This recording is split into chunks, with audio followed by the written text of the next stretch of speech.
So everyone, Diamonds and Deals is where where Dylan and Heidi and Scott have put together properties that they want to talk about, and they're either diamonds or deals or a little bit of both. Aspirational, fun stuff, good deals, amazing deals, and whatever. So why don't we do this? Let's work it in reverse. Let's go with Scott to open up his first. The Park at Ward Village. Scott, what's going on over here? All right, so I decided to go in a completely different direction than normal, and this is a new inventory. We got new inventory. This is a new tower that's coming out. They just announced sales starting. This is in Ward Village, 60 acre master plan community. It's beautiful location. I got a whole write-up on my website about this. If you go into the new developments tab at my website, you could read about it, submit your request for information. They're selling the owner-occupant units right now. They have studios up to 3 bedrooms. The smallest studio in the tower is roughly about 430 square feet, and the largest 3 bedrooms about 1,550 square feet. But this is going to be a dynamite tower, and it's coming online soon. Completion of construction will be 2025 roughly. So you got Victoria Park, which will be right next door to the left and carries out. Plus you got these amazing view channels out over the marina, out the sunsets and things. So, and it's going to be basically the town center in Ward Village. And it's going to be amazing. I think this is going to be one of their better towers within the community. You can see one of the resort pools, or one of the amenity pools down in the lower right, and the upper right is one of the renderings from what one of the living room units would look like. And this one they designed during the pandemic, so it's basically designed for being at home. And the amenity deck here is going to be almost twice as big as a Naha's, and a Naha's was the biggest in Honolulu to begin with. So that you're going to have just a ton of amenities, pickleball courts, anything you can kind of think of, barbecue cabanas, multiple pools, multiple garden areas up on that amenity deck. So it's a pretty spectacular place. But I wanted to show this because this stuff's not online, not on our MLS. They're coming out. You can contact me and I can get you in on this, but this is new inventory that's coming online and they just announced it. That is, I got to tell you, Scott, what is that shot of in the upper right? Is that a deck, or is that a unit with that incredible ocean view? What is that? That should be one of the 3 bedroom units. One of the 3 bedroom units. And the prices, studios start in the 500s, 1 bedroom start in the 7s, 2 bedrooms $1 million and up, and 3 bedrooms 1.9 and up. Man, I tell you, it just, those ocean views at that thing is so close to because it's really a good shot of the tower. You see how close it is to the water. It's really, really close to the marina. And where is this? This is on near Ward. Where is this current location? Just so I know.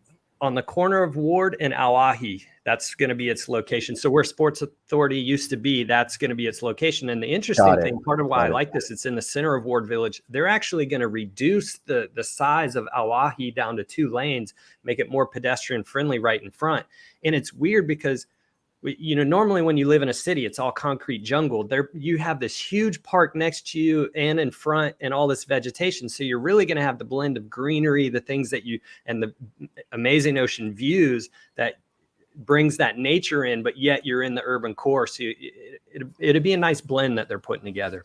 I mean, this thing is, okay. I know the location now. It's it's really, and you can see in the pictures, it is really close to the water. So a few floors, anybody 10 floors and up is going to have amazing ocean views. That's where it basically starts, because the parking and amenities decks are going to be below that, right? So right. It's pretty much start on those upper levels. Wow, no, it's a beautiful property. All right, Grace has a question over here. How well would these towers hold up in a hurricane or tsunami? That's a great question, actually. Scott? It is. Actually, I looked yesterday. I had a client who's looking at this tower, and we were talking about flood zone info, and I looked at the flood map. It is in AE, which is a flood zone master. The condo master policy carries the flood zone info on that, but these things are built to withstand that. I mean, they're built and designed with the intention that, okay, should this happen, it can resist that kind of thing. Especially, that's part of the reason why you build your parking structures on those lower floors, is so that if inundation comes in, it's going to go through the parking structure and carry through the building. Right, right. You got like 4 or 5 floors of parking structure at the very least. So Grace, hope that answers your question. Natasha is chiming in over here. Worth mentioning that what is different from the previous housing market it rallies is that we also need to factor in the advent of remote working. Yeah, I mean, remote working is changing everything, right? People who would normally not be able to buy a property in Hawaii can certainly buy one now, and that is uh, there's a phenomenon called Zoom towns that are going on now. Zoom towns. These are small towns outside of the bigger cities that have good connectivity that people are moving to. Okay, so Heather says, okay, please excuse my ignorance. Don't worry about it, Heather. But do families live in those buildings, high-rise condo buildings in general? Thinking of me and my daughter. Or is it more for second home rentals, singles, retirees? Is it common for families to live in high rises? Are there other kids around? I know we can live anywhere, but just wondering about what's common as far as condo living situations. Scott, why don't you take that one? Because there's condos all over Oahu. Scott, give Heather the family answer on condos. Yeah, absolutely. In fact, all of the above, you just covered pretty much all of them, plus the international buyer. But and it's interesting because when I talked to Howard Hughes, which is the developer, and some of the salespeople, pretty much like 85% of the sales that they do in those towers down there are local buyers, and that park at Ward Village actually has like a full-blown kids playground area, dog park, the whole 9 yards. So yeah, that's very common on Oahu. We're limited in lands in general. We have over 1 million people on the island here, so we tend to be in the urban core. It's a much more vertical, high-rise kind of component to it when you're in the urban core, and it's not until you get out closer to the mountains and stuff that you get into single-family home subdivisions and stuff. So it's very common here on Oahu.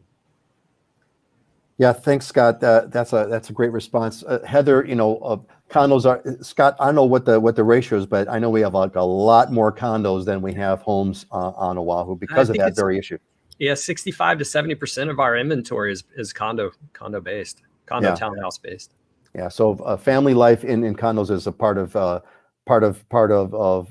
Honolulu lifestyle.